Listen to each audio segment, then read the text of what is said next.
Bonjour à tous.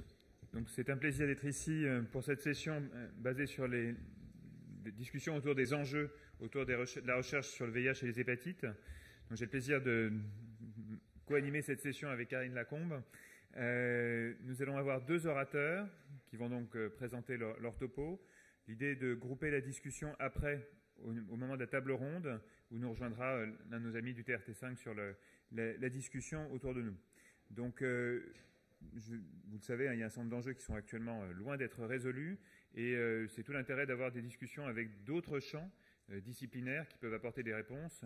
L'exemple du cancer est un bon exemple et donc c'est tout l'intérêt d'avoir comme premier orateur le docteur Geneviève Almouzni qui est directeur de recherche CNRS et qui a été directrice du centre de recherche de l'Institut Curie, qui connaît donc bien toutes les thématiques tournant autour de la physiopathologie de la cellule cancéreuse.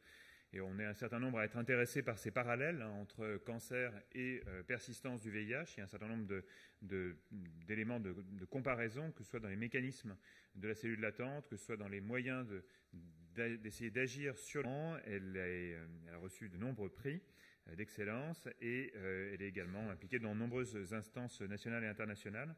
Et c'est une amie et on a eu le plaisir j'ai eu le plaisir de l'écouter lors de séminaires justement interdisciplinaires entre ANRS et cancer. Le premier étant eu lieu à Curie, je crois, pour le tout premier. Donc c'était vraiment très bien. Donc merci à toi d'avoir accepté l'invitation et donc je laisse la place. L'idée c'est que les orateurs ont donc une demi-heure de parole. On vous demandera de tenir plutôt 25 minutes pour tenir les temps et puis discussion après. Merci.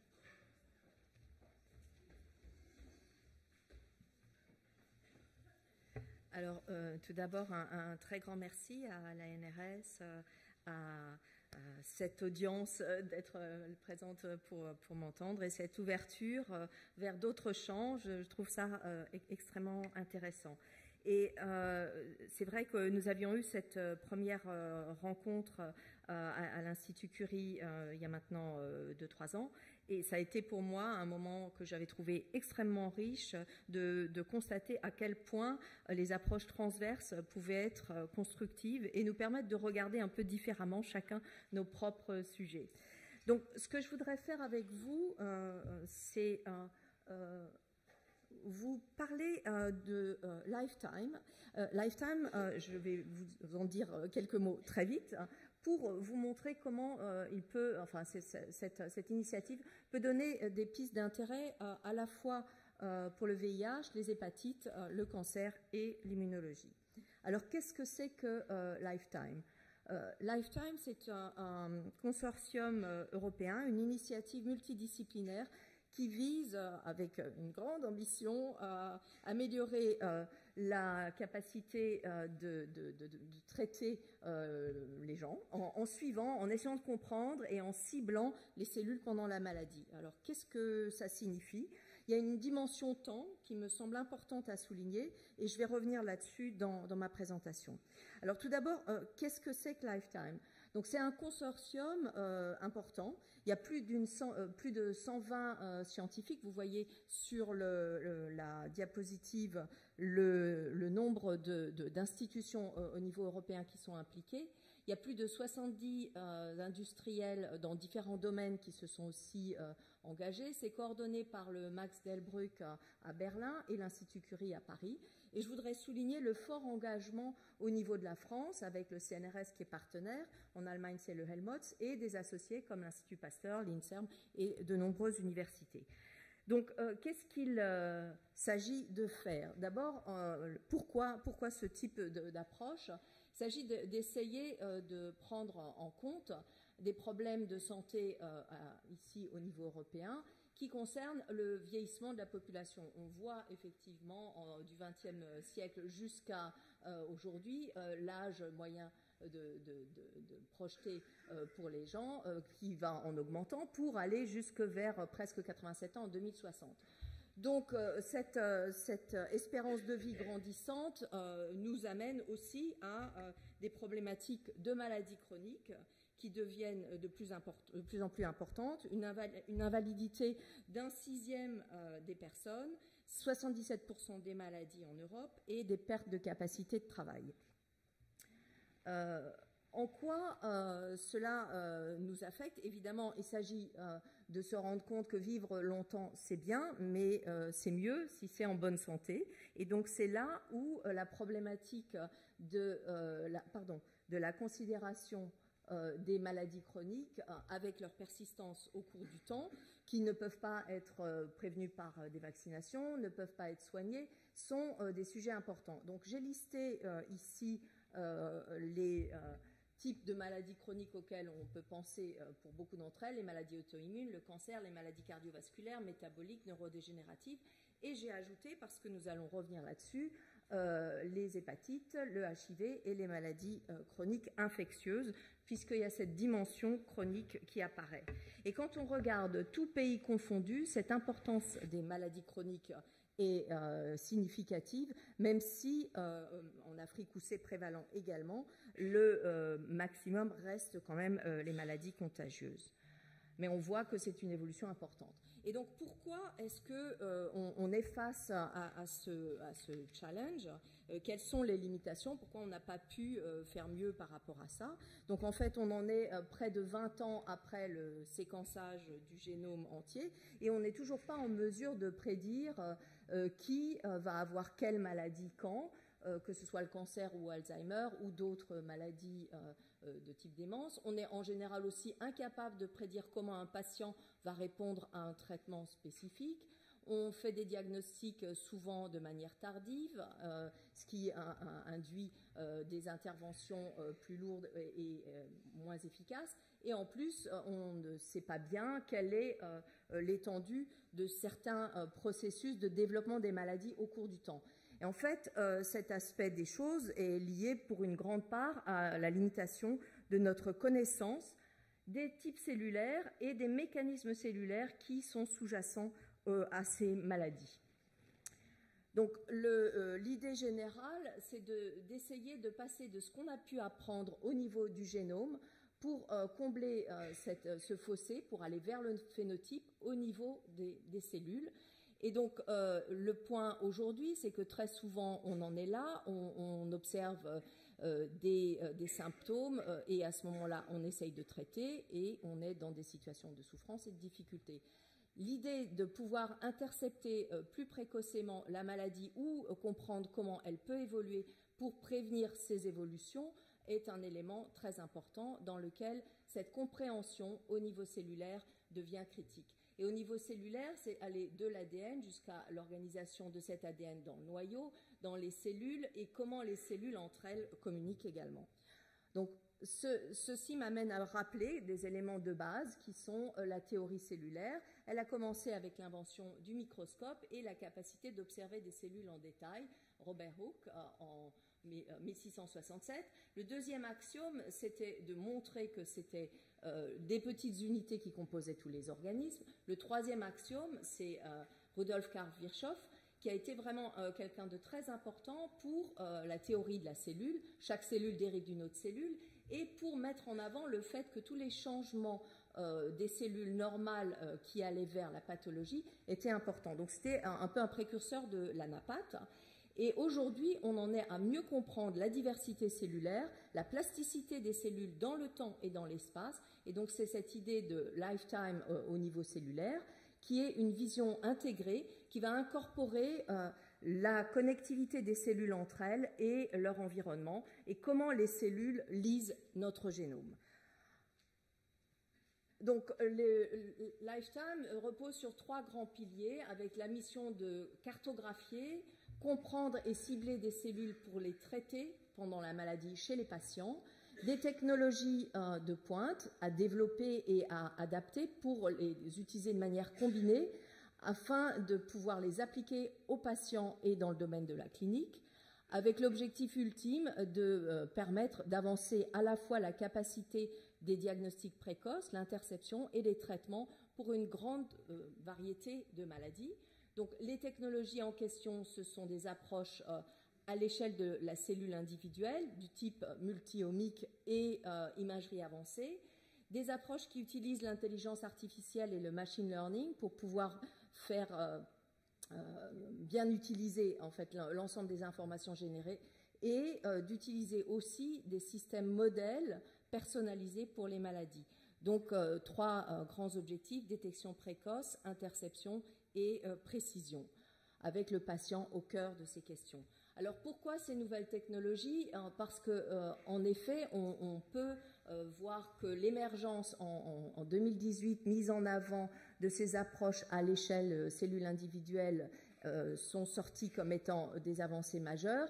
Est-ce qu'on peut essayer de les utiliser plus avant avec d'autres éléments aussi concernant les connaissances sur l'organisation dans le noyau du génome et les interfaces qu'on peut imaginer avec des virus potentiellement? Et donc là, je voudrais dire qu'un grand nombre de gens qui font partie de Lifetime ont été impliqués dans ces découvertes, et des gens du CNRS, de l'INSERM, de l'Institut Curie et de l'Institut Pasteur. Une illustration vous est montrée ici de cette idée de comprendre mieux la nature des types cellulaires, ici dans la reconstruction au cours du développement des trajectoires de cellules qui vont changer de direction à l'aide d'approches utilisant ces cartographies transcriptomiques. Donc, au cours du développement, ici, il s'agit d'une cartographie de différents types cellulaires chez C. elegans. Et donc, je voudrais juste rappeler ici les différentes technologies, donc sur les approches cellules uniques, transcriptomiques, épigénomiques, organisation nucléaire, protéomique, métabolomique et imagerie, et l'intégration des données avec les approches de bioinformatique, l'intelligence artificielle et le machine learning, les modèles maladies, avec les développements sur les cultures organoïdes, donc tissus sur puces en particulier, les modèles de xénogreffes et aussi les modèles génétiquement modifiés. Alors, sur cet ensemble de choses, on a donc ces 3 piliers, donc les approches omiques, les approches d'analyse des données et les modèles, qui doivent permettre non seulement d'avancer dans la compréhension du fonctionnement de la cellule et des cellules entre elles, pour arriver à avoir une meilleure capacité de faire du profiling précoce, détection, d'utiliser des outils pour perturber spécifiquement dans les modèles les pathways altérés, prédire avec la modélisation et effectivement revenir sur le patient le plus tôt possible avant que ne se déclarent les symptômes graves. Donc, un point à mettre en exergue, c'est aussi comment l'intelligence artificielle peut faire une différence avec des données appropriées. Parce qu'effectivement, on en entend beaucoup parler de l'intelligence artificielle, mais il ne s'agit pas juste d'avoir beaucoup de données, il faut avoir des données qui sont valables pour leur analyse. Et donc, c'est là où la réflexion sur la façon de générer les données, la façon de les partager est importante. Et là, je voudrais citer un collègue, Amos Tanai, du Weizmann, qui met en avant que le fait d'avoir des grandes quantités de données, ce qu'ils ont pu faire comme analyse avec le projet s'appuyant sur le Clalit en Israël, où ils ont un service de santé qui a été un des premiers à adopter les technologies de données électroniques. Dès 2015, ils avaient à peu près 60% de leurs consultations qui se faisaient avec des smartphones pour tout enregistrer. Et en essayant de travailler sur plus de 4 millions de données, le résultat reste quand même limité parce que les qualités des données ne permettent pas d'aller très loin. Donc, il s'agit maintenant de réfléchir à comment utiliser cette capacité qu'on a avec l'intelligence artificielle à l'appliquer sur des données de qualité. Donc, le fait est que je parlais tout à l'heure d'une vie plus longue avec une meilleure santé. Dans le cas des cancers, vous le voyez ici, la charge de la maladie représentée de plus en plus foncée montre quand même ce poids de la situation dans l'état de maladie chronique qui est très important pour ce qui concerne le cancer en 2017, avec une prévalence pour un certain nombre de cancers, les cancers du poumon, du foie, de l'estomac, du côlon et le cancer du sein qui sont prédominants, mais tous les autres également. Donc on a vraiment une charge importante avec des coûts associés significatifs. Maintenant, je vais revenir un petit peu sur la partie moléculaire. Comment est-ce qu'on peut essayer d'attaquer ce problème de destin cellulaire, identité et la maladie? Donc ce schéma très simplifié qui vous montre l'organisation du génome dans le noyau de la cellule avec différents niveaux d'organisation met en avant toute une série de possibilités de régulation qui vont jouer sur la lecture de cet ADN dans les différentes cellules. Et on commence à identifier de mieux en mieux l'organisation dans le noyau avec d'autres éléments qui sont importants et dans le domaine de la cancérologie en particulier ont offert de nouvelles ouvertures dans nos réflexions. Voilà. Un exemple pour vous montrer ici dans le cadre des cellules T, donc ici les CD8, dans leur engagement ici, après avoir été infectés, on sait qu'il y a, après une deuxième infection, une augmentation des cellules mémoire. Et dans ce contexte-là, on a cherché, donc dans le cadre d'un travail en collaboration avec Sébastien Amigorena, à examiner qu'en était-il lorsqu'on était dans un contexte où un facteur régulateur de la chromatine, ce facteur SUV39, était altéré. Et ce qui est apparu, c'est que dans ce contexte-là, on observait une augmentation d'une population un peu intermédiaire qui n'avait pas été observée, qui a à la fois les propriétés de cellules mémoire et des propriétés de cellules effectrices. Et donc, ce facteur est important dans la mise sous silence d'éléments qui donnent les caractères de cellules souches. Et vous pouvez évidemment imaginer comment ce genre de choses peut être importante pour réfléchir à un potentiel sur les CAR-T-cells, mais on peut en imaginer d'autres. Donc ça, c'est pour montrer aussi comment l'environnement, dans le contexte de la réflexion sur l'immunothérapie, peut être pris en compte au-delà de la cellule tumorale. Et je voudrais vous illustrer cela avec cette image qui vous montre ici les analyses en ARN, en séquençage, où vous voyez la distribution des populations qui sont dans le cadre de la situation sauvage ou de ce mutant. Et peut-être que c'est encore plus lisible ici à droite lorsque vous pouvez regarder les cellules effectrices sauvages par rapport aux cellules effectrices dans le mutant, où vous voyez des marqueurs de cellules mémoire. Donc on a ici une situation particulière qui n'avait pas été identifiée précédemment. Donc comment est-ce que ce genre de choses nous amène à réfléchir sur les aspects organisation de la chromatine et cancer? Il y a des biomarqueurs et des cibles d'intervention. Un grand nombre de drogues ont pu être développées. Il y a de nouvelles générations. Et donc on peut combiner en fait ces ciblages à cette échelle avec d'autres thérapies, les thérapies ciblées, l'immunothérapie, l'hormonothérapie ou même les approches génotoxiques, cytotoxiques, chimo et radiothérapie. Sans entrer dans le détail, un autre aspect dans le domaine des tumeurs qui a particulièrement préoccupé la communauté scientifique, c'est le problème des tumeurs agressives, les métastases ou les résistances. Et ici est illustré ce changement qui est observé lorsqu'on passe de l'état non métastatique à métastatique avec des changements au niveau de l'organisation de la chromatine, donc qui peut être un biomarqueur, mais également qui peut être un mode d'entrée pour avoir des cibles thérapeutiques. Donc, si on en vient maintenant à l'aspect tumoral, le point fondamental, c'est cet aspect de l'hétérogénéité tumorale dans les types cellulaires et la coévolution entre ce qui est cellules de la matrice extracellulaire, vasculaire, endothéliale, stromale, cellules immunes et les cellules tumorales elles-mêmes qui sont hétérogènes.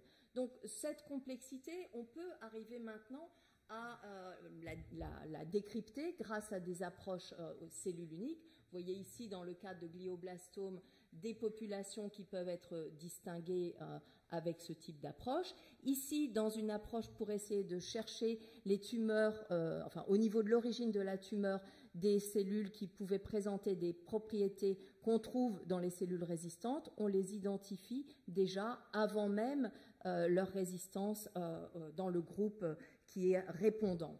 Donc, ça permet d'imaginer d'intervenir plus tôt. Donc ces éléments-là montrent que des approches de ce type, en couplant la visualisation et la capacité de décrypter dans l'hétérogénéité des individualités cellulaires, de les imager, et très tôt les cibler peut être un avantage certain. Maintenant, effectivement, dans le domaine du traitement du cancer, ce sont des approches qui sont de plus en plus mises en exergue pour avoir des traitements adaptés à chaque patient, à chaque type de tumeur, à chaque cellule. Et on voit le NIH qui s'est mobilisé en développant un grant sur les outils innovants et ces technologies pour les approches dans le domaine tumoral. En France, il y a également des actions qui se développent dans ce sens et au niveau européen, bien sûr. Donc cette question hétérogénéité, traitement hétérogène et maladie chronique, certainement quelque chose à voir en commun avec ce qui peut être préoccupant dans le contexte du HIV, de l'hépatite B et toutes les maladies liées à des déficits aussi immunitaires. Donc, le contexte du HIV, je ne vais pas vous l'apprendre, hein, je me sens un peu bête par rapport à ça, mais je veux juste indiquer que j'ai échangé beaucoup avec des collègues. On a un groupe de travail qui s'est penché spécifiquement sur les problématiques des maladies infectieuses dans le cadre de Lifetime.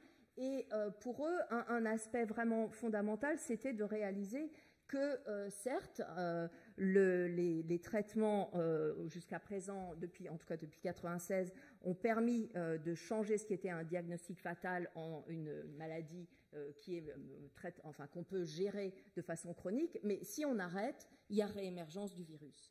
Donc ça, c'est vraiment une problématique qu'on voit sur ce schéma. Et également 3 priorités qui se dégageaient: développer des vaccins, on a eu une très belle présentation précédemment à ce sujet, cibler le réservoir viral et des stratégies pour traiter l'activation chronique immune.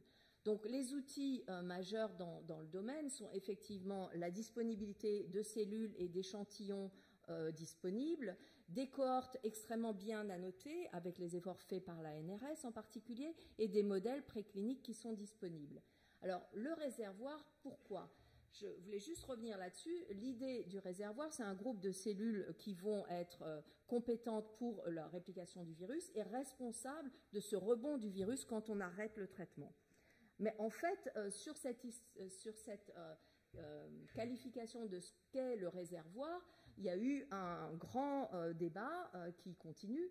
Le dogme était que c'était principalement les cellules mémoire CD4 qui représentaient les réservoirs, mais aujourd'hui, avec les possibilités d'utiliser de nouvelles techniques d'analyse, on s'aperçoit qu'un grand nombre d'autres cellules peuvent être réservoirs, un grand nombre de types d'organes. Et là, j'ai mis en avant un papier récent qui montre des réservoirs HIV dans des macrophages urétraux. Donc, on a une pléthore de réservoirs, donc là aussi de l'hétérogénéité, et la nécessité de cartographier les cellules du réservoir reste ouverte. La réactivation dans chaque type de réservoir est également inconnue. Donc, comment aborder ces questions-là ? L'autre point est également cette variabilité concernant la manière dont le virus s'intègre. Donc, il s'intègre les travaux montrent dans les introns, dans les régions transcriptionnellement actives, mais aussi dans des régions d'hétérochromatine. Donc, il y a un débat. Débat qui met en avant, par exemple, des contrôles par des régulateurs de l'organisation de la chromatine. Ici, l'exemple que j'ai mis correspond au complexe polycombe. Mais ceci veut dire qu'il y a de multiples mécanismes pour la réactivation. Donc, quel type d'inhibiteur utiliser ? Certains marchent sur les modèles, mais pas sur les patients. Pourquoi ? Comment comprendre cela ? Et vous voyez dans ce schéma, un schéma qui représente l'intégration dans des régions chromatiques, mais les sites sont différents dans les différentes cellules. Les intégrations proches de régions qu'on appelle super-enhancer, est-ce que c'est de façon systématique dans différents compartiments ? Donc là aussi, une nécessité de caractériser cette cartographie des sites d'interaction et le potentiel de réactivation. Les sites d'intégration sont dépendants des cellules infectées, mais aussi de la signalisation de la cellule quand elle a été infectée. Et enfin, comment cette intégration influence la réactivation. Donc globalement, voilà 3 grands volets sur lesquels les approches qui s'appuient sur les dimensions que Lifetime développe peuvent être d'intérêt pour le HIV, permettre de résoudre ce problème d'hétérogénéité cellulaire pour cartographier les cellules réservoirs, identifier des biomarqueurs de ces sous-populations, caractériser les sites d'intégration, la manière dont ils interfèrent avec la réactivation des provirus, et l'intégration peut conférer un avantage pour les cellules infectées en expansion clonale, décrire les mécanismes de mise sous silence et l'impact sur l'expression des gènes proviraux. Et enfin, l'histoire du patient. Capturer les changements au cours du temps, donc suivre cette dynamique du réservoir dans le sang et dans les tissus au cours du temps chez les patients, essayer de comprendre l'impact sur l'infection immune et la dynamique des systèmes humains adaptifs et innés pour les vaccins. Enfin, l'hétérogénéité virale elle-même, puisqu'il y a des variabilités dans les séquences virales qui peuvent conduire à des mécanismes de réactivation différents, et là, avoir des cartographies, séquences et expressions pour ces différents virus. Donc, si on reprend par rapport à ces 3 piliers que j'ai mentionnés, identifier les facteurs hôtes, génétiques, nucléaires, etc., utiliser les ensembles de données pour des applications d'intelligence artificielle avec la génétique et l'épidémiologie, et améliorer les méthodes de culture pour analyser les cellules immunes. Donc là, j'ai juste listé 2 types de cohortes particulièrement intéressantes, les cohortes élite contrôleurs et la cohorte Visconti, qui peuvent être d'intérêt. Et enfin, je voudrais passer maintenant rapidement à HBV pour terminer, parce que la problématique va être comparable pour un certain nombre d'éléments. En effet, ça continue à être un problème de santé, comme le montre l'incidence de l'hépatite B au niveau mondial, avec une problématique d'âge et de temps qui rend les choses plus ou moins critiques. Donc, dans ce contexte, on a les risques d'infection qui vont conduire à des hépatocarcinomes, donc qui sont de 20 à 30 fois. Donc là, le lien avec le cancer est très important. Et les hépatocarcinomes sont quand même une des causes de cancers mondiaux très significatives. Et c'est également un agent très répandu.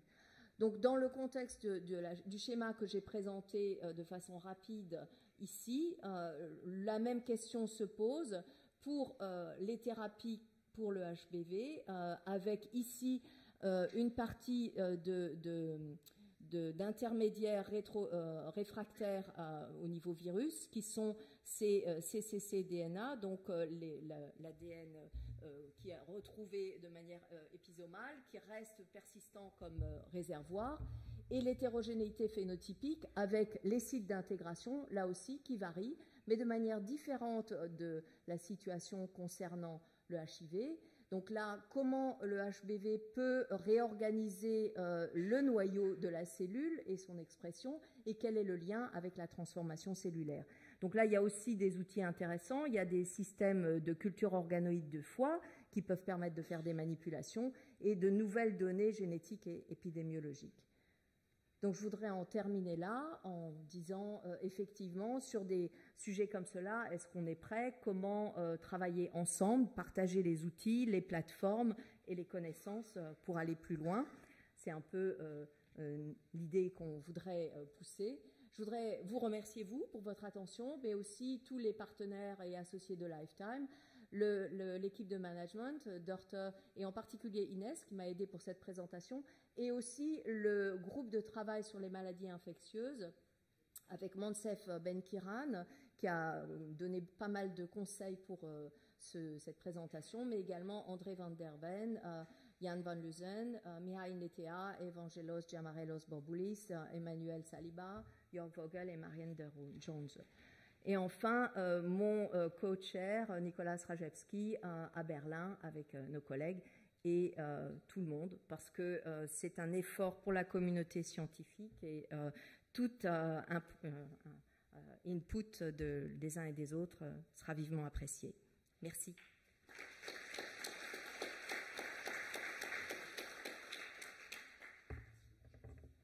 On passe, oui.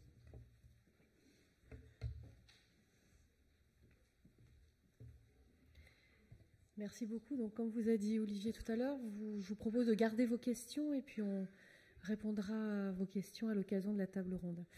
Donc, je suis absolument ravie d'inviter Alexandra Calmi.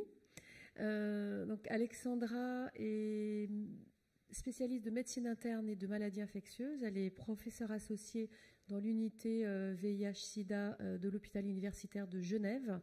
Et Alexandra a été impliquée de longue date dans l'évaluation des thérapeutiques antirétrovirales, la gestion des comorbidités et des effets secondaires. Elle est aussi une militante puisqu'elle a travaillé pendant longtemps pour Médecins sans frontières et elle fait partie de nombreux groupes de recommandations de traitement pour le VIH et en particulier les recommandations de l'OMS. Et donc Alexandra va venir aujourd'hui nous parler de recherche thérapeutique, simplifier et optimiser les traitements chez les personnes vivant avec le VIH.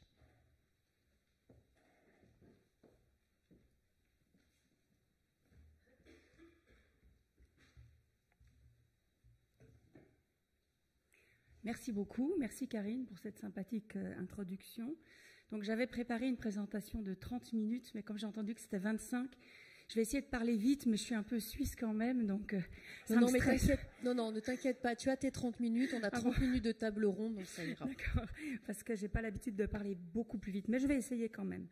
Donc, je vais vous parler de l'optimisation des traitements anti-VIH, et on va voir le champ que cela recouvre. Comme je parlerai de médicaments antirétroviraux et de stratégies, je vous présente ici mes liens d'intérêt. Et puis, je voulais, parce que je ne l'ai pas encore fait, remercier les organisateurs de m'avoir invité, et non seulement de m'avoir invité, mais de m'avoir logé dans le 15e arrondissement. Alors, le 15e arrondissement, je ne connaissais pas, voilà, et je suis tombée sur la plaque de Michel Foucault, qui a vécu donc au 289 rue Vaugirard pendant 14 ans, ce qui est quand même extraordinaire. Et Michel Foucault, comme vous le savez certainement, était le mentor, l'ami, l'amant, il a aussi été trahi par Hervé Guibert.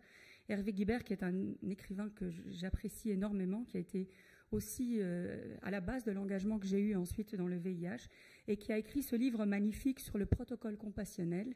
Il en a écrit beaucoup d'autres. Il a écrit à l'ami qui ne m'a pas sauvé la vie aussi. Et dans ce livre, Hervé Guibert dit « L'écriture est le seul moyen pour moi d'avoir un traitement ». Alors, on va discuter pendant les 30 minutes qui restent, enfin les 29 minutes qui restent, si je parle vite 25, des traitements qui ont été développés, malheureusement, après le décès d'Hervé Guibert, qui est décédé en 1992, soit une année après l'écriture de ce livre. Donc, merci François, on était très bien logés dans le 15e. Voilà le plan de ma présentation. Je vais parler des antirétroviraux, d'un changement de concept qu'on a commencé à aborder tout à l'heure avec les long-acting, l'optimisation des traitements, voir ce que cela recouvre, et puis des perspectives sur les essais cliniques et la recherche académique. Je veux bien sûr commencer par l'ensemble des traitements qui sont maintenant disponibles. On est loin de l'écriture comme seul traitement antirétroviral et il fallait aller voler le Videx dans les chambres d'hôpital. Donc on a depuis 2006 un développement très conséquent de combinaisons à dose fixe, dont j'ai marqué ici les combinaisons actuellement disponibles en Europe. Et vous voyez que le 2DR, donc les combinaisons doubles disponibles pour le traitement en maintenance, comme le Juluca, donc dolutegravir et rilpivirine, ont été mises à disposition et commercialisées déjà il y a exactement 2 ans, en 2017. Depuis cette année, la FDA a aussi validé une autre combinaison double, qui est celle de dolutegravir 3TC, se basant sur des études chez les patients naïfs, l'étude sponsorisée par VIV, Gemini, et puis les études aussi sur des traitements en maintenance qui ont été faites notamment aussi par VIV, mais aussi par des groupes académiques. Ce qui est intéressant ici, ce n'est pas de voir des combinaisons finalement que tout le monde utilise en première ligne, mais de voir aussi que le pipeline est riche. Et ça, c'est assez intéressant, je pense, dans le VIH parce qu'on l'a vu dans d'autres maladies, comme celle de l'hépatite C, le VIH, le pipeline s'est assez vite asséché. Dans le contexte du VIH, on a un pipeline qui est encore assez actif. Alors, je ne vais évidemment pas détailler l'ensemble du pipeline ici. Ce qui est intéressant, c'est les petites étoiles vertes. Vous voyez que ce sont des first in class. Donc ça, c'est déjà une bonne nouvelle. C'est qu'on a des molécules de classe et de mécanismes différents qui viennent sur le marché ou qui vont venir sur le marché. On a aussi des molécules parentérales, des molécules long-acting et de nombreux métabolites qui ne sont pas des drogues, mais qui sont des anticorps ou des biologiques. Donc le VIH se met à l'heure du biologique aussi. J'ai choisi ici de présenter 3 types de molécules différentes. Je ne vais pas faire la liste, ça serait totalement pas intéressant, je crois, mais j'ai choisi de présenter 3 types de molécules différentes dans cette première phase de ma présentation. Tout d'abord, l'islatravir de MSD, le MK8591, que l'on a vu fréquemment dans les présentations, dans les conférences récemment, qui est un inhibiteur de la translocation de la transcriptase inverse, qui est extrêmement intéressant par sa puissance. En fait, ça fait longtemps qu'on n'avait pas vu une molécule aussi puissante. Si on regarde ici, l'islatravir est plus efficace que le TAF ou le tenofovir. Donc, une seule dose est plus efficace que lorsque l'on administre du tenofovir ou du TAF tous les jours. Donc, on a là une molécule non seulement très efficace, à un tout petit dosage, mais aussi une molécule qui pourrait tout à fait être impliquée dans des long-acting, que ce soit oral ou que ce soit via des implants. J'aimerais parler aussi de la combinectine. Alors ça, c'est une molécule dont je n'ai pas vu grand-chose dans les conférences récemment. On n'en entend pas grand-chose, mais j'ai trouvé assez intéressant parce que j'ai vu que c'était le First Time in Human Phase 1 Trial, 80 patients randomisés, et je pensais vraiment, je dois dire, que cette combinaison d'anticorps avait été abandonnée depuis plusieurs années, et j'ai vu les gens de Vive il n'y a pas très longtemps qui m'ont dit non, non, non, c'est notre priorité dans le pipeline, donc j'étais un petit peu surprise parce que ça fait bien des années qu'on n'en a plus rien entendu parler. Donc ça, c'est une association de 2 adnectines anti-CD4 et anti-GP41 à un inhibiteur de la fusion. Et c'est ça qui avait été développé donc par BMS et qui va être repris par Vive sous le nom de combinectine.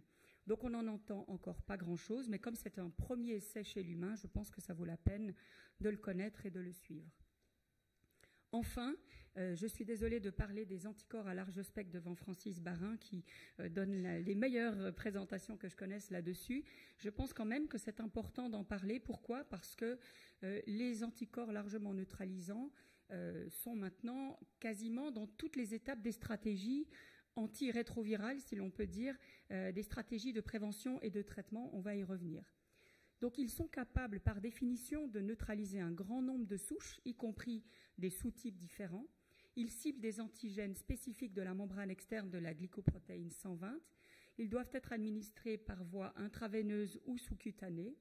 On a maintenant des mutants long-acting ou LS qui ont une demi-vie 2 à 3 fois plus élevée que les anticorps de la première génération. Et on essaye de développer des combinaisons ou des anticorps trispécifiques afin d'éviter les résistances qui apparaissent finalement assez rapidement et qui ont motivé des essais de 2 combinaisons de ces anticorps. Un des essais qui a été largement publicisé quand il a été publié l'année passée dans Nature, c'est cet essai de phase 1B. Donc vous voyez un tout petit effectif ici de 9 patients qui montrait, pour la faire courte, que 2 anticorps valent mieux qu'un, c'est-à-dire que les semaines d'interruption de traitement sans rebond de la virémie sont plus importantes lorsqu'on combine ces 2 anticorps par comparaison avec un seul de ces anticorps. Donc je voulais en venir là parce que ces anticorps finalement apparaissent et dans le pipeline et maintenant dans les essais cliniques présentés dans les conférences, dans toutes sortes d'applications. Ils apparaissent bien évidemment dans l'aspect de la prévention. Nous avons vu passer un très bel essai sur l'utilisation de ces BNAP en primo-infection. On verra s'il sera financé, mais un essai important et qu'on n'a pas encore eu l'occasion de tester ces anticorps, à ma connaissance, dans un large effectif de patients en primo-infection. On utilise, et c'est ce que je vous ai montré tout à l'heure aussi, les BNAP dans le maintien de la suppression virologique, dans l'intensification du traitement, et aussi, et c'est important de le souligner, que cela pourrait être une option pour des patients qui, eux, ont été multi-exposés. Alors, j'avais quand même envie de parler un petit peu des patients multi-exposés. C'est une niche de patients dont on parle finalement assez peu, mais qui ont des besoins très spécifiques et des essais cliniques très spécifiques afin de répondre à ces besoins. Alors ça, c'est un génotype que vous connaissez tous, assez simple finalement. On se dit que là, on arrive tout à fait à le traiter, mais c'est quand même des traitements qui sont plus des premières lignes tout à fait habituelles que l'on peut donner quand on voit un génotype comme ça. C'est une maladie, la multirésistance, qui est devenue beaucoup plus rare, bien entendu, mais on a besoin d'espoir pour ces patients multirésistants si on veut les traiter avec des traitements simples et si on veut que l'allègement, l'optimisation des traitements atteignent aussi cette catégorie-là de patients. Cette diapositive représente la fine connaissance que nous avons du cycle de multiplication du VIH. Je le montre ici, ce n'est pas le pipeline que j'avais envie de montrer ici, je l'ai déjà montré tout à l'heure. Ce que j'avais envie de représenter avec cette diapositive, c'est à quel point on a réussi à connaître et à préciser chaque étape du cycle de multiplication du virus et qu'on a finalement des molécules qui s'adaptent à chacune et qui bloquent finalement chacune de ces étapes. Et ça, c'est tout à fait exceptionnel et le VIH est un excellent exemple pour cela. On a donc, grâce à cette fine connaissance du cycle, des options pour ces patients dont je parlais tout à l'heure, dont on ne souhaite pas qu'ils soient des patients négligés, qui sont des patients multi-exposés ou porteurs de virus résistants. Je vais parler ici aussi de 3 molécules qui peuvent être destinées à ces patients multirésistants. Tout d'abord, l'ibalizumab, qui est en phase 3 et qui a montré une certaine efficacité dans des cohortes, mais aussi dans l'essai randomisé, pour réduire la charge plasmatique inférieure à 50 copies. Chez des patients à la semaine 48, on voit qu'on arrive à des taux d'à peu près 84%. C'est bien, c'est pas encore parfait, mais c'est déjà quelque chose d'assez important pour nous. Le fostemsavir aussi en phase 3, la prodrogue orale du temsavir, qui est très puissant à basse concentration et pour lequel on a aussi une étude randomisée publiée et présentée encore cette année d'ailleurs à l'IAS en 2019 qui montre des taux de suppression virologique atteignant 80% chez ces patients multirésistants chez lesquels le nombre d'options restantes était extrêmement limité. Et enfin, 3e molécule pour laquelle on ne dispose pas de données aussi avancées, mais pour lesquelles on espère qu'ils seront une option pour ces patients multirésistants, c'est les inhibiteurs de la capside qui sont encore en phase 1, qui ont été étudiés chez des patients dits sains, qui ont bien toléré une dose unique sous-cutanée jusqu'à des doses de 450 mg. Et ces inhibiteurs de la capside ont la particularité d'avoir du potentiel pour une administration mensuelle, voire pour de plus longs intervalles. Et on voit ici qu'après une seule dose de 30 mg, on a déjà des concentrations qui restent au-dessus du seuil à la semaine 12. Donc on voit bien le potentiel de ces inhibiteurs de la capside qui, en plus de ça, agissent à différentes étapes du cycle de réplication, pouvant peut-être être utilisés seuls, qui sait, dans les futures thérapies ou les futures stratégies de traitement. Alors la découverte de ces agents antirétroviraux, basés sur une connaissance fine du cycle de réplication, a catalysé la découverte de traitements pour d'autres maladies virales. Et je dirais que l'exemple le plus flagrant, le plus important, est celui de l'hépatite C. À droite ici de l'écran, vous voyez toutes les molécules qui ont été découvertes pour l'hépatite C avec ce grand gagnant finalement de l'hépatite C par rapport au VIH, puisqu'on peut guérir de l'hépatite C, voire même l'éliminer, comme on a entendu hier. Et donc c'est vraiment quelque chose qui a été probablement catalysé par tout ce qui s'est passé depuis la découverte du virus du VIH. Donc l'hépatite C, un très bon exemple, mais il n'y a pas que l'hépatite C. J'ai trouvé cette molécule aussi de Gilead, le GS5734, dont l'activité antivirale, pas antivitale, excusez-moi, c'est un lapsus tout à fait peu adéquat, a une activité à très large spectre et vous voyez qu'il a une activité dans la banque de librairie de Gilead qui s'étend au filovirus, coronavirus, paramyxovirus, arena, bugnavirus. Donc vraiment des molécules qui ont peut-être un intérêt beaucoup plus large que ces deux virus dont on vient de parler. Et j'aime bien imaginer qu'on va aussi avoir des molécules disponibles pour les virus émergents parce qu'on s'imagine bien que le VIH n'a pas été le seul virus émergent.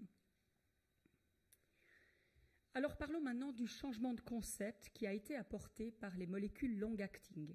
Et on verra ensuite comment ces long-acting ont eu leur place dans l'optimisation, ou ont leur place, pardon, dans l'optimisation des traitements. Alors les long-acting, finalement, quand on parle de beaucoup de choses en même temps. On parle de molécules qu'on peut donner par voie orale, par injection, on en a parlé beaucoup, mais aussi par gel, ou encore par des implants ou des crèmes ou des topiques.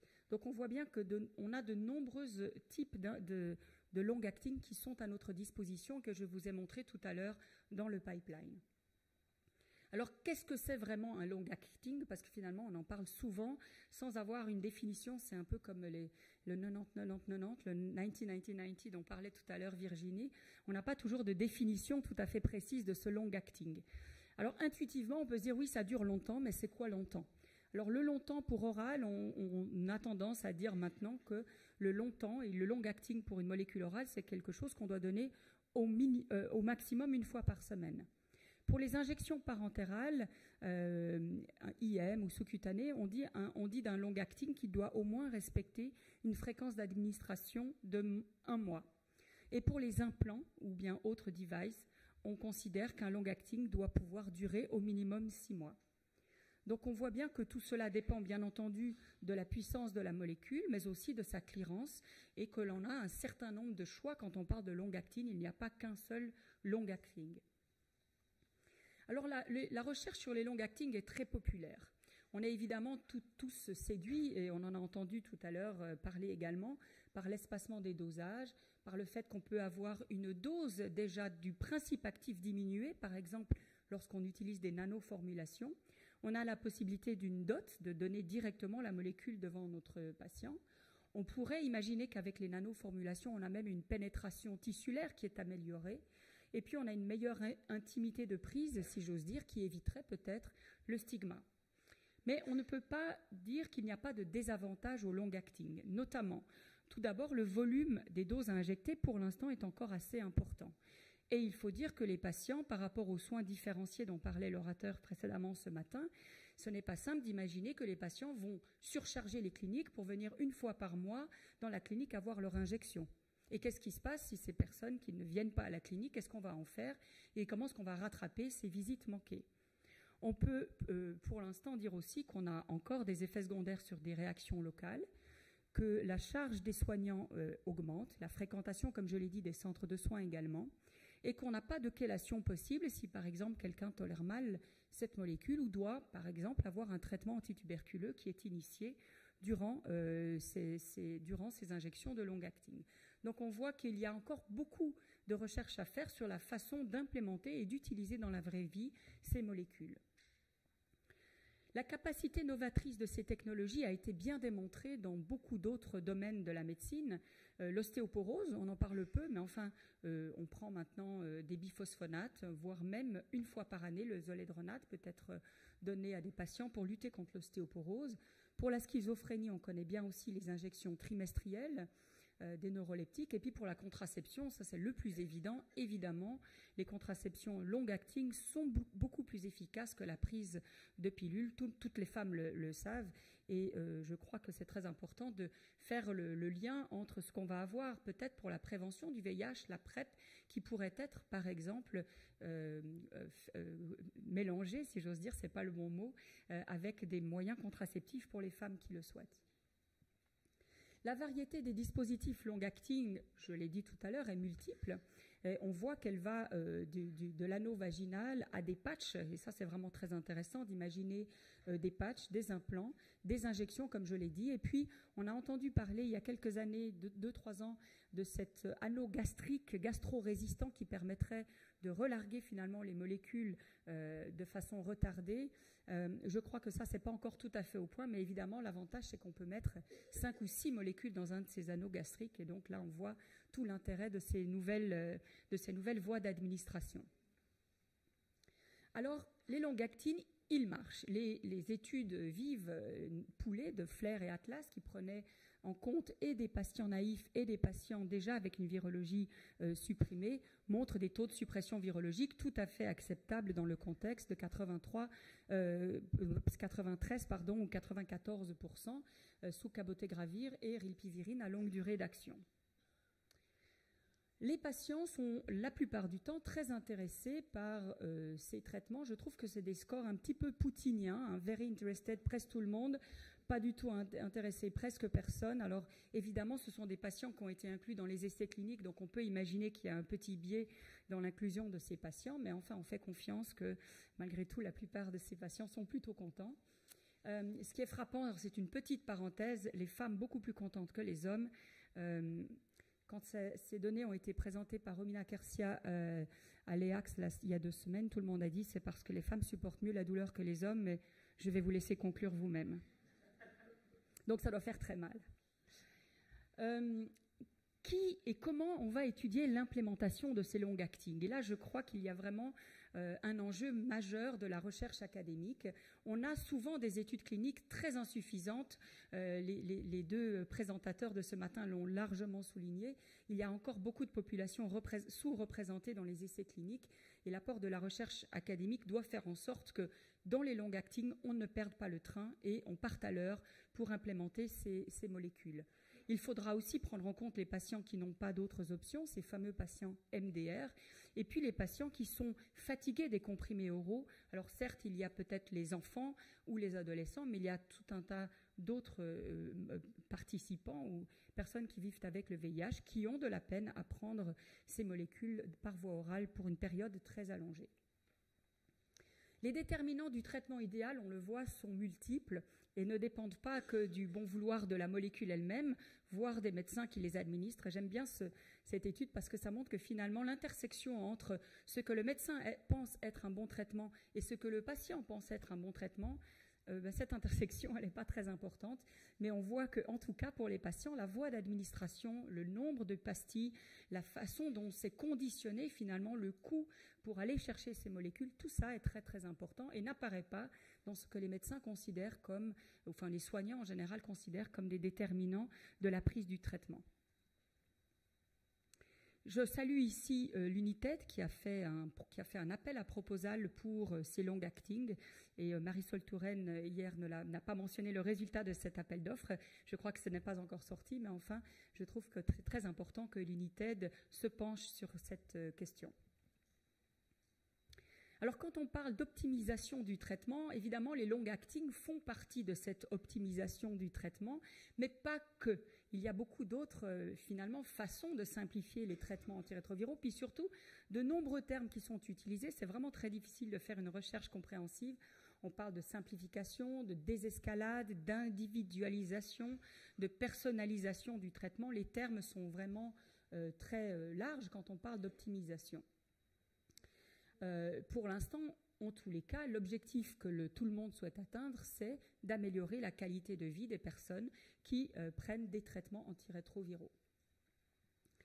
Actuellement, la trithérapie reste en Suisse, dans ces données de l'étude suisse de cohorte qui ont été mises à jour récemment, la trithérapie reste l'option la plus fréquemment prescrite chez les patients.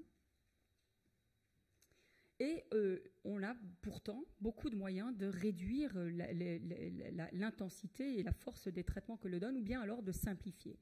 Tout d'abord, j'en ai déjà parlé, je ne vais donc pas y revenir, les différentes formulations. L'autre chose, j'en ai aussi déjà parlé, et je ne vais pas y revenir, ce sont les nouveaux traitements. Je vais me concentrer maintenant sur 2-3 diapositives qui montrent comment réduire l'exposition aux antirétroviraux. L'ANRS a été impliquée dans un certain nombre de ces études, soit pour la réduction des dosages avec Darulite par exemple, pour réduire la dose de darunavir à 400 mg, ou encore la fréquence des dosages, je vais y revenir maintenant, ou encore le nombre de drogues et la désescalade avec par exemple l'étude ETRAL. J'ai choisi de vous présenter seulement 2 études. Il y en a évidemment beaucoup sur l'exposition aux antirétroviraux. 2 études qui ont été présentées cette année dans des conférences. Tout d'abord, l'essai Quatuor, qui est une étude randomisée multicentrique de non-infériorité, qui a démontré que la prise 4 jours sur 7 des médicaments en trithérapie était non inférieure à la prise 7 jours sur 7. Je ne vais pas détailler plus les résultats pour des raisons de temps. Je vous montre un autre essai qui a utilisé une stratégie différente. C'est un essai que nous avons conduit en Suisse, dans lequel nous avons utilisé un design factoriel pour démontrer la non-infériorité d'une thérapie double, dual thérapie de dolutegravir et FTC par rapport à une trithérapie standard. Mais nous avons aussi considéré une simplification de la surveillance et du suivi, avec un suivi annuel et décentralisé. Et là encore, nous avons pu démontrer la non-infériorité de ces deux stratégies. Je sors un tout petit peu de la bithérapie, mais on va dire que c'est une bithérapie fonctionnelle pour vous montrer la seule étude de cette année que j'ai vue avec le logo de la NRS et de l'étude suisse de cohorte. Donc, c'était quand même intéressant que je vous en parle.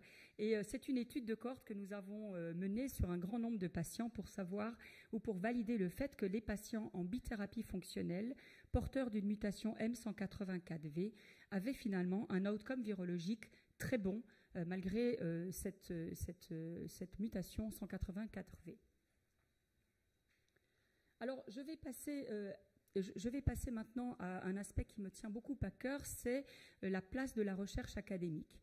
Les populations, on l'a déjà dit ce matin, doivent être approchées dans leur diversité. Et quand on parle de diversité, on parle de beaucoup de choses. On parle des pays du Sud, et on a mentionné ce matin l'étude NAMSAL qui a permis, sponsorisée par la NRS, et qui a permis de modifier les recommandations de l'OMS en ayant un accent très particulier sur les patients qui se présentent en soins, malheureusement encore au Cameroun, en stade très avancé. On parle aussi de la grossesse, du VIH2, des porteurs de l'hépatite B, de la présence d'implants, et puis des âges extrêmes, quand on sait que les patients très jeunes ou les patients très âgés, finalement, sont rarement inclus dans les essais cliniques. Et en conclusion, je vais vous présenter, alors ce drapeau-là, c'est la grève de la femme qui a eu lieu en Suisse le 14 juin de cette année, parce que j'ai trouvé quand même extraordinaire l'exemple de la PrEP et du TAF. J'ai lu ça dans le New England il n'y a pas très longtemps, au début de ce mois, que l'accord de la FDA sur l'utilisation du TAF FTC dans la PrEP excluait ceux qui avaient du sexe vaginal réceptif. Je me suis demandé qui c'était, je me suis dit finalement ça doit être les femmes. Donc j'ai trouvé que c'était vraiment très bien formulé par la FDA. Je pense que ça ne mérite pas d'autres commentaires. C'était un exemple malheureux. Donc les femmes, évidemment, il y a 1,5 million de femmes porteuses du VIH qui tombent enceintes chaque année, donc ce n'est pas une population marginale, évidemment. Et j'ai été frappée de voir que, alors que la médecine VIH avait été pionnière dans la prévention de la prophylaxie de la transmission mère-enfant, avec le directeur de l'agence si présent, et donc les femmes avaient été incluses très rapidement dans les essais cliniques, finalement, seuls 5% des femmes, des données pour les molécules qui ont été validées par la FDA ces 10 dernières années ont un accord pour leur prescription chez les femmes enceintes. Et je donne un tout petit exemple, je me permets ça, l'essai Zika, et on sait que le Zika est particulièrement dangereux chez les femmes qui sont enceintes, les essais vaccinaux Zika ont tous exclu les femmes enceintes des essais cliniques. Donc les femmes enceintes sont malheureusement considérées comme des personnes vulnérables, et c'est une des raisons pour lesquelles personne n'inclut des femmes enceintes ou dans les essais cliniques, que la double contraception est encore demandée dans la plupart des essais des firmes pharmaceutiques, alors qu'on pourrait quand même imaginer que les femmes enceintes ou les femmes en âge de procréer ont une capacité de décision par rapport au choix qu'elles ont ou pas de rentrer dans un essai clinique. Une autre maladie négligée, c'est le VIH pédiatrique. Je ne vais pas m'étendre là-dessus, je ne suis moi-même pas pédiatre, mais je suis toujours frappée du temps et du délai qu'il y a entre l'acceptation d'un médicament chez l'adulte et le moment où ce médicament est validé dans la population enfantine. Et si on regarde par exemple le dolutegravir dont a parlé Avelin tout à l'heure, qui est le traitement dit universel de l'OMS, ce traitement de dolutegravir n'est pas donné aux enfants de moins de 6 ans pour l'instant. Et on regarde le pipeline. Là, vous voyez, il n'y a pas vraiment besoin non plus que je m'étende sur le pipeline pédiatrique. Il est extrêmement faible. On a un pipeline pédiatrique qui, par rapport au pipeline adulte que je vous ai montré tout à l'heure, est très lacunaire. Les essais cliniques sont de plus en plus complexes, les visites sont de plus en plus nombreuses et le coût de ces essais est toujours plus important. On a vu hier avec la présentation du professeur Paltiel 166 millions d'euros ou de dollars pour l'essai START, donc c'est vraiment des coûts totalement démentiels et ça ne s'arrête pas puisque cette étude qui avait été publiée il y a 2 ans montre que le coût des essais ne cesse d'augmenter. Non seulement ce coût des essais augmente, et le nombre de variables qui sont inclus dans ces essais augmente, donc le nombre de personnes impliquées dans les essais augmente. Et je terminerai de nouveau par cette petite diapositive que j'ai vue dans le journal il n'y a pas très longtemps, qui mentionnait que les coûts des essais étant de plus importants, ce sont les hommes les plus seniors qui ont la plus grande partie des grantes de recherche. Et vous voyez ici à droite, 82% des grantes de recherche sont obtenues par des hommes seniors. Et plus les grantes sont d'un montant financier important, plus ce sont des hommes qui les obtiennent. Donc je vais terminer de manière optimiste quand même pour dire que 2019 est une année importante dans la recherche du VIH. On a des mécanismes nouveaux, des formulations innovantes, des stratégies d'optimisation dont je vous ai montré qu'une petite partie, mais qui améliorent sans cesse l'efficacité des traitements et la qualité de vie des personnes qui vivent avec le VIH, du moins on l'espère. La palette des options est multiple. On peut maintenant individualiser les traitements et j'espère que ce sera possible dans le monde entier. Mais le rôle des agences académiques est primordial pour que l'on oriente la recherche ciblée sur les patients et sur la prise en compte de la diversité. Et j'aimerais vous remercier et remercier l'ANRS, puisque nous avions la commission du CSS 13 la semaine passée. Nous avons très très bien mangé, beaucoup discuté quand même. Et je remercie tout le monde. Ce sont toujours des débats très très intéressants. Merci beaucoup.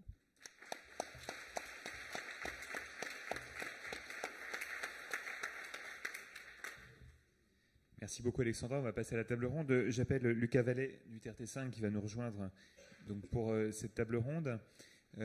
Donc vous connaissez le principe, vous levez la main, vous aurez un micro. Je vous propose de commencer les questions, peut-être pour l'intervention de Geneviève dans un premier temps, et puis ensuite vraiment sentez-vous très libre dans les discussions pour les uns et les autres. Questions? Oui, là-bas. À quelques milliers de copies. Qu'est-ce qui, selon toi, et la cohorte suisse qui nous a habitués souvent à être un peu en avance dans les pratiques, finalement, voilà quoi, ça reste très très très scotché trithérapie. L'EACS a mis dans ses guidelines la bithérapie en initiation, ce qui est quand même franchement le plus moderne. Je ne sais pas ce que fera la France, mais voilà, c'était juste une réflexion parce que, effectivement, tu as abordé un peu le temps qui passe, mais les 40 ou 50 ans de thérapeutique que les patients vont devoir, j'allais dire, absorber, voilà, quoi. C'est une vraie réflexion, hein. C'est pas, je ne défends pas une position, c'est fini. Les stratégies allégées, elles sont démontrées partout. Qu'est-ce qui fait? J'interroge aussi TRT5. Hein, je me dis, on trouve des choses, on les met en évidence. On disait avant, c'était des pilotes, machin. Maintenant, il y a quand même des grands essais partout. Et ça ne s'implémente pas. Je ne sais pas, c'est des firmes, c'est quoi? C'est la peur de quoi? Alors, que disent finalement les sciences sociales? Parce qu'on voit beaucoup de patients, si on les interrogeait, on voit beaucoup de patients qui parfois changent d'endroit en disant bah ouais, mon médecin me dit ta. Voilà, c'est une interrogation que je me pose. Oui, tu peux peut-être répondre. Merci beaucoup Christine. Je suis d'accord avec toi. Il y a une certaine frilosité des soignants à proposer des thérapies allégées. Je crois que ça c'est certain. Il y a des questions très pragmatiques pour l'instant, parce que nous n'avions en tout cas que pas beaucoup de choix pour les 2 en un seul comprimé. On avait plus de choix de 3 en un seul comprimé que de 2 en 1. Donc proposer une bithérapie voulait souvent dire de donner 2 comprimés. Donc c'est peut-être une première réponse. Quand nous on a débuté l'essai Simple HIV avec dolutegravir et FTC, les patients qui étaient sous une trithérapie bien contrôlée avec un seul comprimé n'étaient pas particulièrement contents, même quand on leur expliquait que ça serait 2 comprimés, finalement 2 molécules au lieu de 3, de passer à 2 comprimés. Ça, c'est le premier point. Le deuxième point aussi, c'est que ces études sont malgré tout sur des patients qui sont sélectionnés pour rentrer dans ces études. Donc, tu dois déjà exclure, bien sûr, les patients qui ont une hépatite B, que tu n'as pas envie de mettre sous bithérapie. Il y a des patients pour lesquels tu n'as pas tout l'historique. il y en a, on en a, enfin, il y en a. Donc, je pense que ça participe à une certaine frilosité. Ce que je veux dire, c'est que beaucoup de soignants, je crois, se disent, mais est-ce que mon patient peut vraiment rentrer dans cette niche de patients qui sont éligibles pour la bithérapie? Ça doit jouer aussi. Et puis, il y a le coût. Alors, le coût, pour l'instant, n'était pas particulièrement plus bas, mais je pense que ça dépend des pays, parce que les stratégies marketing des boîtes pharmaceutiques ou de certaines boîtes pharmaceutiques, quand elles ont mis en avant le dernier 3 en 1, et sans le nommer, je parlerai du Biktarvy, il est moins cher que la bithérapie, par exemple, chez nous. Donc, évidemment, ça participe à une certaine stratégie commerciale d'une firme versus une autre. Donc, pour l'instant, en Suisse, par exemple, nous n'avons pas le Dovato. Il n'est pas encore commercialisé chez nous. Je ne sais pas à quel prix il va l'être. Pour prolonger peut-être la réflexion là-dessus et pour nuancer peut-être ce qu'a dit un petit peu Christine, dans les guidelines de l'EACS, puisque je suis co-chair de ces guidelines, ce qui a été indiqué par exemple en première ligne avec la bithérapie, c'était pas le régime préféré. Le régime préféré reste une trithérapie. Ça faisait partie des options, en tout cas, avec quand même un certain nombre de précisions, c'est-à-dire pas chez les patients qui ont une co-infection par l'hépatite B, pas chez les patients qui ont une charge virale trop élevée. Et je crois que sur les bithérapies, le recul qu'on a des essais, pour l'instant, il est de 96 semaines. On a un peu moins de 2 ans. Donc, on n'a pas non plus 15 ans ou 20 ans de recul, comme on peut l'avoir avec les trithérapies. Et donc, je crois que là, il faut aussi, je crois qu'on a raison, d'être prudent et de regarder ce que vont donner ces résultats. On a vu, par exemple, avec le suivi à plus long terme de la combinaison rilpivirine de lutegravir, que finalement, il y avait, entre la première et la deuxième année, un certain nombre d'échecs qui étaient apparus, et avec des mutations de résistance. Un petit nombre, mais chez des patients qui sont à 100% au début contrôlés, quand on les change de traitement, je dirais, il faut voir aussi quels sont les bénéfices que les patients peuvent retirer de ces allègements, et c'est ça qu'on doit bien mesurer. C'est pas seulement de savoir si les patients préfèrent avoir 1 ou 2 ou 3 comprimés, les patients préfèrent en avoir 0. Et donc, qu'on les guérisse et qu'ils arrêtent de recevoir des médicaments. C'est pour cette raison, d'ailleurs, que les produits de longue durée d'action par voie injectable sont si populaires auprès des patients, parce qu'effectivement, quand ils reçoivent l'injection, pendant le mois ou les 2 mois qui suivent, ils n'ont plus à penser à prendre des cachets, ils n'ont plus à penser à leur infection par le VIH. Donc, je crois que les stratégies d'allègement, bien sûr, il faut les évaluer, continuer à regarder finalement quels sont leurs bénéfices, mais attention, avec les trithérapies, on a quand même des stratégies aujourd'hui qui permettent de ne revoir les patients en consultation qu'une fois par an, comme tu nous l'as montré. C'est ce qu'on fait régulièrement sans qu'on ait d'inquiétude sur ce qui va se passer pendant cette période. Donc vérifions quand même et soyons vigilants sur la bonne tolérance. On a vu avec de nouvelles molécules comme le TAF finalement qui paraissaient très intéressantes, eh bien on a perdu le bénéfice sur les lipides, on a des augmentations de poids. Donc il y a un certain nombre de choses qu'on ne connaît pas encore bien, et il est important de continuer à regarder ça avec beaucoup d'objectivité et de façon, on va dire, très rigoureuse. Justement, vous pouvez peut-être porter la voix des patients, justement. Oui, je vais essayer de représenter certains patients, peut-être pas tous, hein, du coup ça reste quand même un de mes avis sur l'allègement thérapeutique. J'ai la chance de ne pas habiter sur Paris et de voir d'autres centres hospitaliers peut-être plus petits, avec des médecins qui sont peut-être moins investis sur la recherche thérapeutique, l'allègement, etc. Et j'aurais fait le parallèle entre la charge virale indétectable de 2008, où on a eu du temps à ce que les médecins la valident dans leur consultation et disent à leurs patients qui étaient en charge virale indétectable qu'il n'y avait pas de transmission. Je trouve que ça a mis du temps à s'imposer. On en reparle encore, même dans le domaine communautaire, de reparler du TASP, qui a encore du mal à s'intégrer, je trouve, à 100%. Et je pense que l'allègement, il y a des médecins qui sont un peu un reculon, je trouve, à proposer des prises intermittentes ou de passer en bithérapie, effectivement. Je trouve ce qui est un peu dommage, d'ailleurs. Des fois, il faut un peu les forcer et même des fois leur dire c'est pas grave, je vais le faire tout seul, donc autant me prescrire un suivi plus marqué de charge virale qu'un tous les 6 mois ou une fois par an. Des fois, j'ai l'impression qu'il faut faire du forcing, mais je rejoins ce questionnement qui est assez dommage, parce qu'on a des recommandations et du coup, faut quand même encore en reparler. Voilà. Ou les médecins n'en parlent pas du tout, comme ça au moins la question ne se pose pas. Oui. Voilà. Ce que je voudrais dire aussi sur les essais des switches, parce que ce qu'a dit Jean-Michel est important, les patients ils vont bien. Donc si on fait un essai, la suppression virologique c'est un acquis. évidemment, on ne peut pas perdre sur la suppression virologique, ça serait trop, c'est impensable. Donc il faut que ces nouveaux essais, et ces essais dont la durée doit augmenter effectivement pour nous convaincre tous, il faut qu'ils agissent aussi et qu'ils montrent des données de qualité de vie, de satisfaction des patients, etc. Sinon, juste dire que la charge virale reste indétectable, je ne suis pas sûre que ça gagne l'approbation de tout le monde, et peut-être que c'est une des raisons aussi de la frilosité, c'est qu'un certain nombre de ces essais n'ont pas mis en avant, en tout cas, un bénéfice majeur pour les patients. Quand on me dit il n'y a pas plus d'effets secondaires dans le bras allégé que dans le bras standard, je me dis ben, encore heureux, c'est quand même la moindre des choses.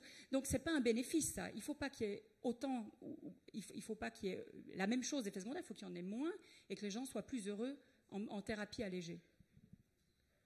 Je sais pas si... Oui, qui a le micro là? Rapide, Christine, juste pour qu'on puisse passer à d'autres personnes. C'est vrai qu'avec deux, on ne va pas montrer, ils sont très bien, parce que sinon on n'inclurait pas les gens. Mais je trouve qu'on devrait quand même se poser la question de se dire à 20 ans, à 30 ans, si on admet que le nombre de molécules chimiques est potentiellement pas un avantage, et si on a un dogme qui est le contrôle de la charge virale qu'on partage tous. Tu as raison, il faut regarder à 10 ans les bithérapies, on en a un certain nombre. Hein. Alors, il faut quand même qu'on change et qu'on se mette dans une éco-attitude vis-à-vis des patients. Je le dis, je sais, tu souris, mais je pense vraiment qu'on ne peut pas montrer que la qualité de vie est meilleure. Quand j'ai laissé tomber un truc, voilà, elle ne va pas être très différente. Ça sera difficile de montrer.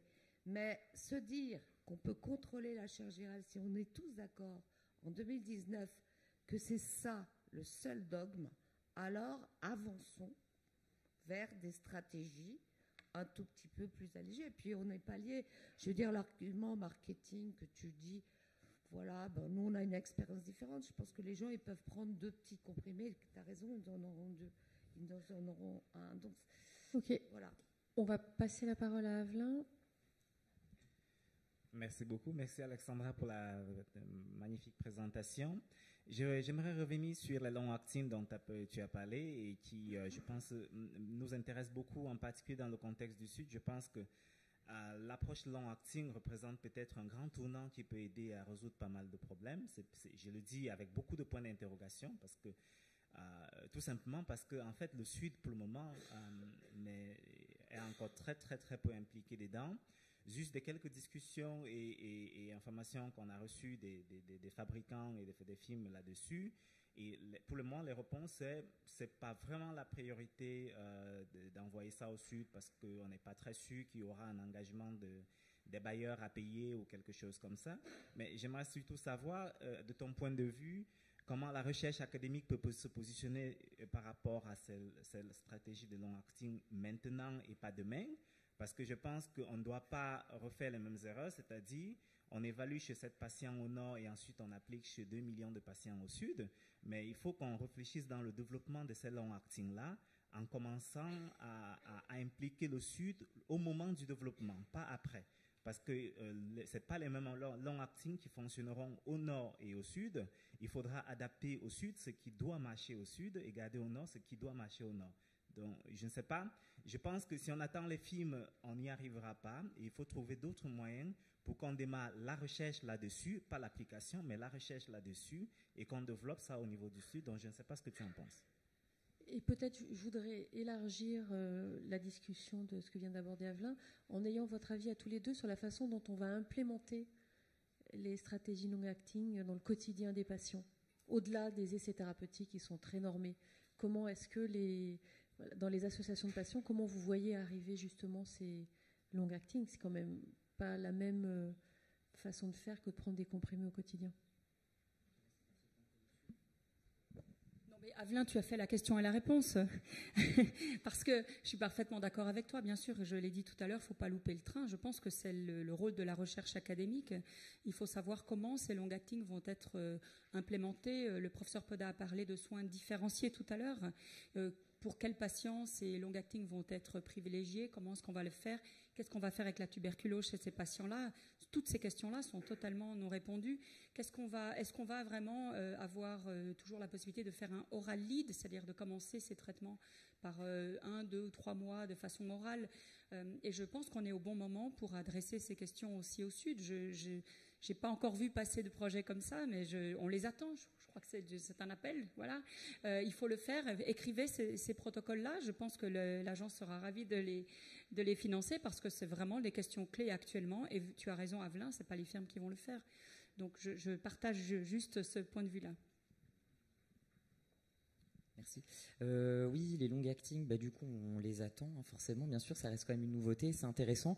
Je rebondis sur la présentation d'Alexandra qui a parlé de qualité de vie. Quand on nous présente les long acting avec les industriels, on a des bras de passion intéressants, parce que voilà, ils font partie de l'essai, c'est très bien, on voit que ça fonctionne, mais est-ce que c'est les bons bras étudiés? Parce que je pense que le long acting va répondre à des besoins spécifiques de population en précarité ou les consommateurs de produits, améliorer peut-être une observance chez ces patients-là, mais c'est des patients qui manquent d'être étudiés dans les essais ou les personnes âgées, etc. Enfin, ce que tu disais sur la qualité de vie. Et si on les a en France, je pense qu'on a besoin de plus de données sur la qualité de vie, car si on en manque, je ne sais pas comment ils vont être accueillis par les grandes instances d'évaluation du médicament. À ce moment-là, c'est un autre débat, parce qu'effectivement, ça a l'air de fonctionner, mais si les comprimés Péros fonctionnent, est-ce qu'on pourra avoir des injectables en France? Ça aussi, c'est un autre débat, et je pense qu'on a besoin, on manque de données, en fait. Et voilà, en tout cas, on s'était positionné là-dessus au TRT5. Peut-être le directeur, la NRS, et ensuite Massimo. Voilà. Non, moi pas. Merci à tous les deux. On n'a pas assez posé encore de questions à Geneviève, alors je vais commencer. Geneviève, tu nous as présenté vraiment quelque chose de très inspirant pour le futur à plus ou moins long terme. Est-ce que tu pourrais quand même préciser pour l'audience quels sont un peu les calendriers de ce qui va se passer dans le Lifetime? Évidemment, tu es venu parler à une audience captive, spécialisée. Moi, j'ai été assez convaincu que les affections chroniques avaient toute leur place dans le programme que tu décris. Mais est-ce qu'il y a vraiment y avoir une place et est-ce que tu as des conseils à donner à cette communauté? Tu as parlé de relations entre recherche fondamentale et les cohortes, par exemple. Voilà, est-ce que tu aurais des choses à nous dire? Ça fait beaucoup de questions. Ce que je peux juste dire, c'est en termes de calendrier, la vision qui est proposée, c'est quand même une vision long terme. Donc avec un échéancier qui s'échelonnerait sur une dizaine d'années. L'idée, c'est d'essayer d'exploiter rapidement ce qui peut être exploitable au niveau des technologies qui existent. Et il y a des approches sur lesquelles on peut espérer avoir des applications probablement dans des délais proches, et les appels d'offres qu'il y a maintenant au niveau du NIH. Il y a un call aussi au niveau européen, un AMI2 qui va sortir en janvier sur la plasticité tumorale qui arrive. Je pense qu'on a fait un travail avec un groupe qui visait à considérer les différentes maladies qui pouvaient bénéficier de ces approches. Et c'est dans ce contexte-là qu'il y avait ce groupe sur les maladies infectieuses. Et ce qui est ressorti, qui était vraiment très intéressant, parce qu'on avait aussi un groupe sur les maladies neurodégénératives, il y en avait un sur le cancer, il y en avait sur les maladies inflammatoires, il y en avait sur les maladies cardiovasculaires. Et ces différents groupes ont présenté le résultat de leur travail lors d'un forum. Et ce qui ressortait vraiment, c'est qu'il y avait beaucoup de choses en transverse. Et il était important d'essayer d'évaluer quels étaient les éléments disponibles pour pouvoir décider quels bénéfices pourraient venir le plus rapidement possible, et puis ensuite réfléchir à comment échelonner les choses. C'est sûr que sur la partie cancer, il y a clairement une avenue assez vite, mais dans le contexte des maladies infectieuses aussi, parce que là, il y a quand même aussi toute l'accessibilité au matériel avec le matériel circulant qui est extrêmement intéressant. Donc je ne crois pas que ce soit du tout à laisser de côté. Et tout le système immunitaire est un domaine dans lequel les travaux dans les approches single cell a été extrêmement fort. Donc il faut essayer de construire là-dessus. Donc à mon avis, il y a une place très significative pour le domaine des maladies infectieuses, et ce serait vraiment dommage de ne pas essayer d'avancer très vite. Et les discussions que j'ai pu avoir avec ce sous-groupe, en particulier avec MONSEF, m'ont personnellement convaincu qu'il fallait faire quelque chose. Maintenant, au niveau de l'Europe, on avance sur ces différents sujets. On va fournir le résultat des analyses qu'on a faites sur ces différents groupes de travail. Et j'espère qu'il va ressortir un certain nombre d'appels d'offres dans les différentes options qui existent à cette échelle-là. Mais il faut aussi se mobiliser au niveau de chaque pays. Alors, il y a l'INSERM, d'ailleurs, qui avait commencé, probablement dans les premiers, à lancer des approches pour le développement de cette démarche d'analyse et de cartographie au niveau cellule individuelle. Maintenant, on est vraiment dans l'étape où il s'agit de pouvoir suivre les transitions, passer de ce qui est le descriptif d'un état statique à cet aspect de transition quand on passe vers le pathologique. Mais peut-être que Yves peut commenter également, parce que... Massimo, sans lien hiérarchique, juste pour poursuivre. Non, tu as raison. Ne fais jamais confiance à la hiérarchie. Ne fais pas confiance à la hiérarchie. Non, mais juste 2-3 points sur ce que vient de dire Geneviève. C'est un programme extrêmement important. Les autres programmes de ce type de la Commission européenne ont fait faire des progrès considérables, que ce soit Graphène ou Human Brain Project dans les différents, c'est-à-dire l'engagement à très très long terme sur 10 ans d'une communauté entière. Concernant les maladies infectieuses, on a participé avec MONSEF, mais c'était peut-être pas très très très bien organisé parce qu'il fallait répondre très très vite.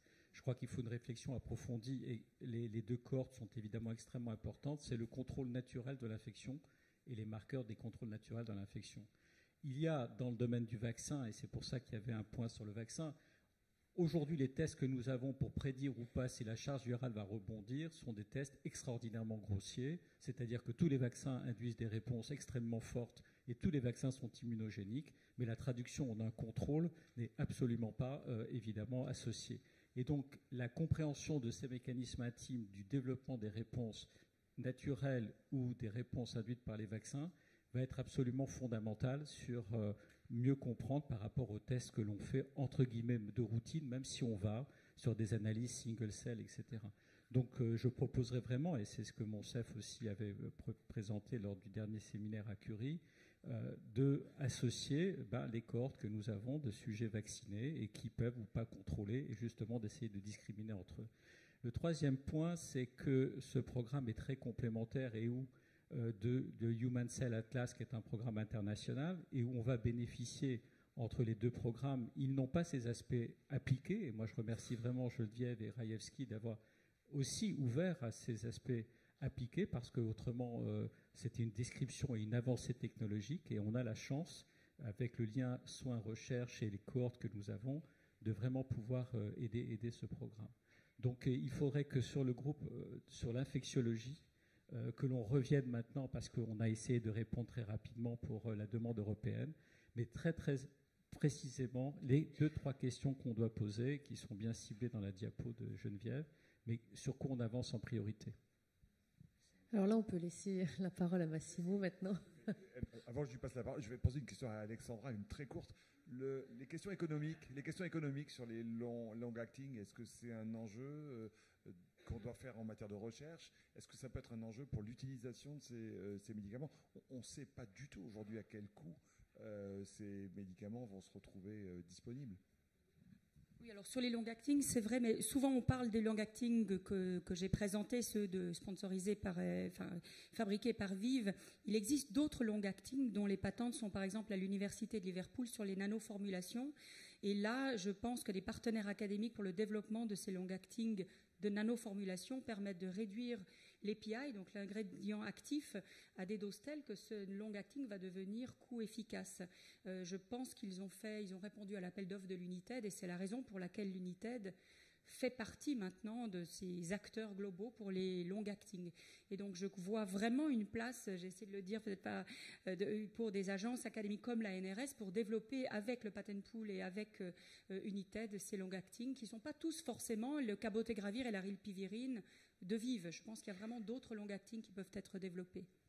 Et je vais me permettre une... Oui, voilà, pardon. Tu peux répondre. Je voulais me permettre une dernière une petite remarque. Vraiment, vous avez toutes mes excuses, mais j'ai rigolé tout à l'heure. Christine, tu m'en veux pas, mais j'ai trouvé, vraiment, j'ai noté l'éco-attitude, c'est génial. Et je pense que tu as raison sur l'aspect de l'éco-attitude. Et c'est vraiment un concept qu'il faudra qu'on développe. Et c'est vrai que la frilosité que l'on a pour l'instant, elle est basée sur des essais cliniques très standards et peut-être pas sur l'expérience clinique. Et ça, c'est bien de faire valoir aussi l'expérience clinique. Par rapport à l'éco-attitude, je transfère ton concept au long-acting.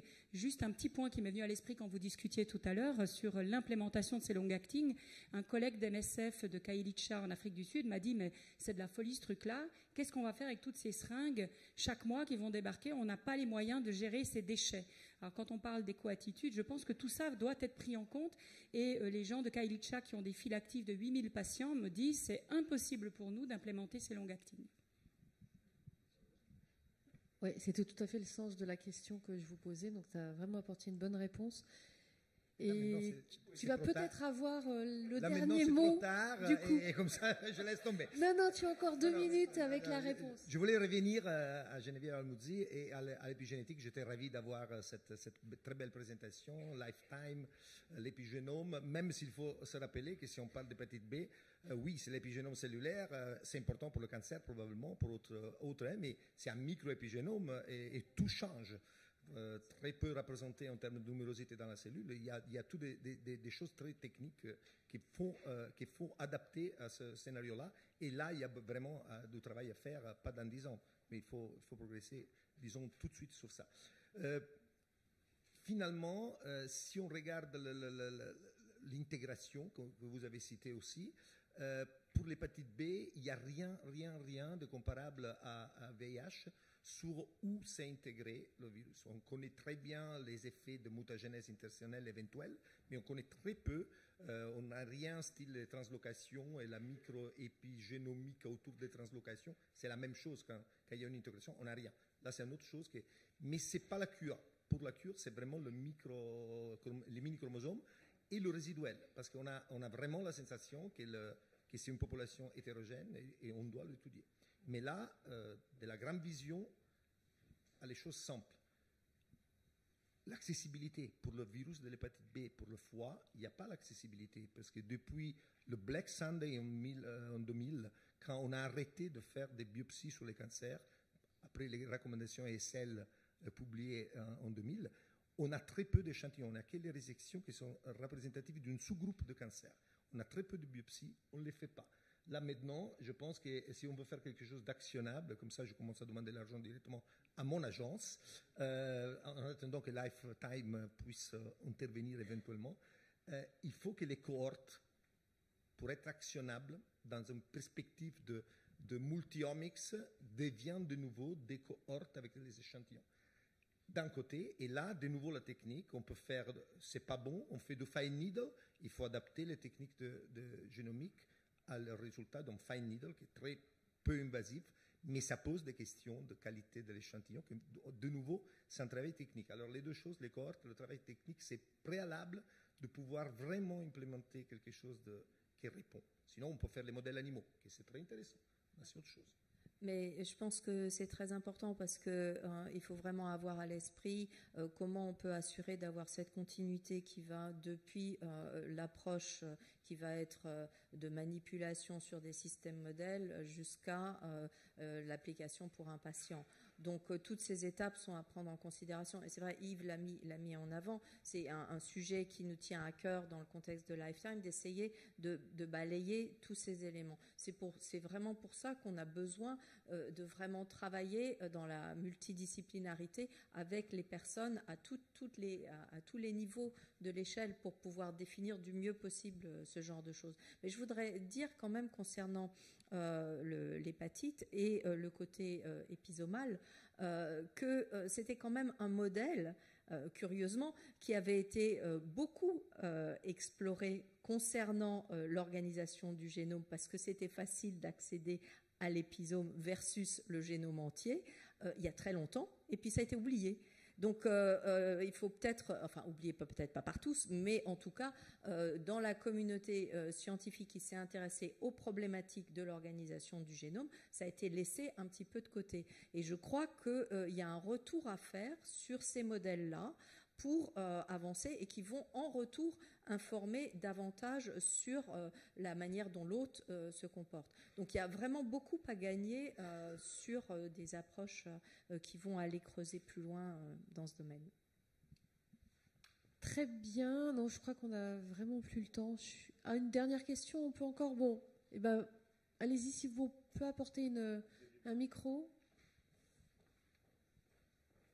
Ce sera vraiment la toute dernière question de cette discussion qui a été très riche jusqu'à maintenant. Merci beaucoup. Merci beaucoup. Oui, juste une petite question sur le cancer. Vous avez bien montré qu'en termes de cancer, c'est le cancer du poumon qui est très largement en tête et qui est un big killer. Or, dans le domaine de l'oncologie thoracique, il y a une vraie révolution, c'est les stratégies d'immunothérapie, avec l'axe PD1, PDL1, qui changent vraiment le pronostic de ces patients. Forcément, les patients vivant avec le VIH vont être touchés de manière importante dans les années à venir. Est-ce qu'on peut imaginer, sur le plan physiopathe, des conséquences particulières de 3, 4 ans, 5 ans d'immunothérapie, par ailleurs, donc anticancéreux, chez par ailleurs des patients prenant régulièrement leur traitement antirétroviral? Est-ce qu'il y a des interactions possibles et des pistes de réflexion possibles à ce sujet-là? Oui, je peux répondre là pour le coup.